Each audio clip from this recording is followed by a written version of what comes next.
नमस्कार. Kitchen with प्रणीतामध्ये आज आपण बनवणार आहोत कोकण विशेष बिरड्याची आमटी. कोकणामध्ये काही सण समारंभ असो किंवा संकष्टी जरी असेल तरीही बिरड्याची आमटी बनवली जाते. एक खास वाटण बनवून आज आपण ही आमटी बनवतोय, तर व्हिडिओ स्किप न करता पूर्ण पहा.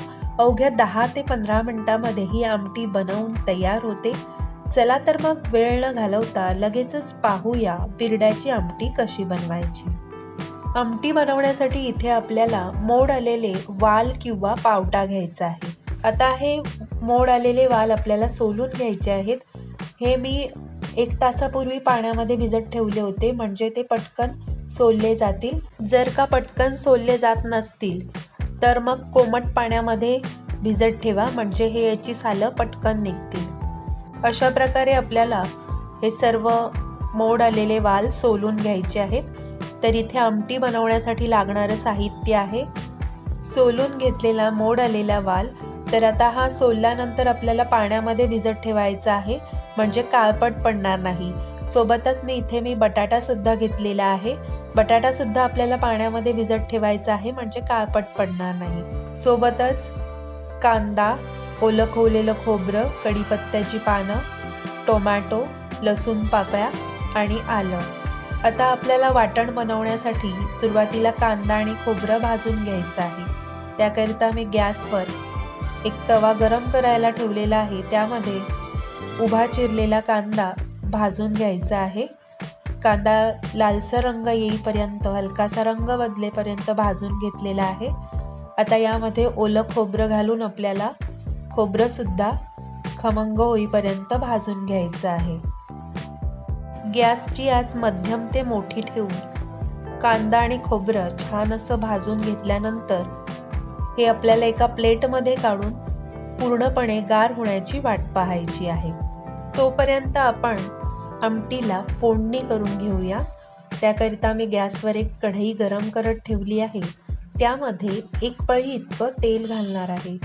तेल छान गरम झालं की यामध्ये आपल्याला खलबत्त्यामध्ये ठेचून घेतलेल्या लसूण पाकळ्या घालायच्या आहेत.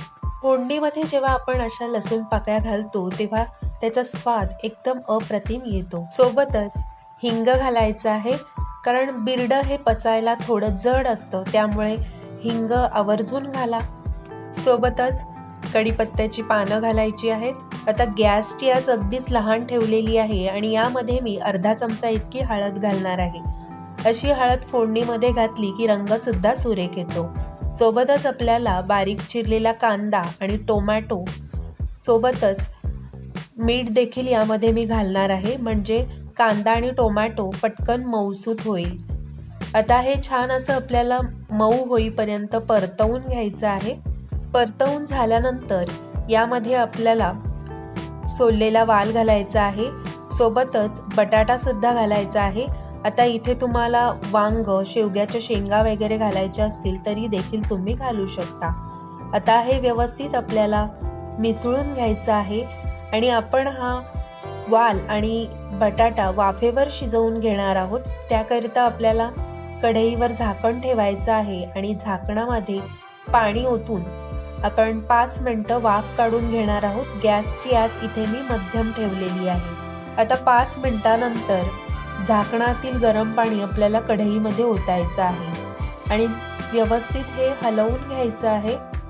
त्यानंतर पुन्हा कढईवर झाकण ठेवून आपण झाकणामध्ये पाणी ओतून आता वाल आणि बटाटा मऊ होईपर्यंत छान असा शिजवून घेणार आहोत. साधारण 10 मिनिटं लागतील. तोपर्यंत आपण वाटण बनवून घेऊया. त्याकरिता इथे मी एक मिक्सरचं भांडं घेतलेलं आहे. त्यामध्ये आपण थंड झालेला भाजून घेतलेला कांदा खोबरा घालणार आहोत. सोबतच आलं आणि लसूण पाकळ्या सुद्धा घालणार आहोत. यामध्ये तुम्ही कोथिंबीर सुद्धा आवर्जून घाला. आता माझ्याकडे उपलब्ध नाही त्यामुळे मी घातलेली नाही. सोबतच थोडंसं पाणी घालून आपल्याला हे मिक्सरला बारीक असं वाटून घ्यायचं आहे. आता इथे 10 मिनिटं झालेली आहेत. झाकणातील गरम पाणी आपल्याला पुन्हा कढईमध्ये ओतायचं आहे आणि इथे बिरडं शिजलं आहे की नाही ते चेक करायचं आहे. तर बिरडं छान असं मऊसूत शिजलेलं आहे. सोबतच बटाटा सुद्धा छान मऊ शिजलेला आहे. आता यामध्ये आपल्याला मिक्सरला वाटून घेतलेलं वाटण घालायचं आहे. सोबतच वाटणाचं पाणी देखील यामध्ये मी घालणार आहे. म्हणजेच मिक्सरच्या भांड्यामध्ये मी थोडंसं पाणी घेऊन ते पाणीसुद्धा यामध्ये घालणार आहे. आता यामध्ये आपल्याला घरगुती साठवणीचा मसाला घालायचा आहे. 1 चमचा मी घालणार आहे. सोबतच पाव चमचा गरम मसाला सुद्धा घालणार आहे. आता हे व्यवस्थित पुन्हा मिसळून घ्यायचं आहे आणि पुन्हा आपल्याला कढईवर झाकण ठेवून 2 मिनिटं वाफ काढून घ्यायची आहे. आता 2 मिनिटानंतर झाकण काढून पाहूया. इथे आपली बिरड्याची आमटी छान अशी तयार झालेली आहे. तुम्ही सुद्धा या पद्धतीने नक्की बनवून पहा आणि कशी झाली ते मला कमेंट करून नक्की कळवा. तुम्हाला माझी आजची रेसिपी कशी वाटली, थोडी तरी आवडली असेल तर प्लीज एक लाईक करा. किचन विथ प्रणिताला सबस्क्राईब केलं नसेल तर पटकन सबस्क्राईब करा. चला तर मग पुन्हा भेटूया अशाच छानशा आणि पारंपरिक रेसिपीमध्ये. धन्यवाद.